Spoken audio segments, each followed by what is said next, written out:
5 divided by 1 over 2 times 4. 2 into here 1, 2 into 4, 2. Then we are left with 5 divided by 1 times 2. 5 divided by 1 will give us 5. Then we have 5 times 2. 5 times 2 is equals to 10. 10 is the wrong answer to this question because we do not work with the order of operation. According to the order of operation, division and multiplication have equal priorities, so we are to move from our left to our right. Let us solve the right answer to this question. First of all, we are to work with 5 divided by 1 over 2 using the rule of KCF. K stands for keep, C stands for change, and F stands for flip.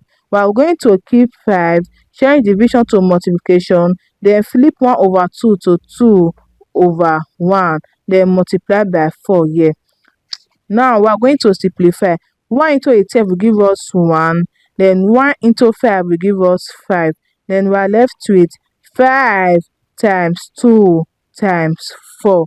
5 times 2 will give us 10. Then we have 10 times 4. 10 times 4 is equals to 40. 40 is the right answer to this question. I hope you find this video helpful. Please don't forget to like, subscribe, and comment. Thanks for watching.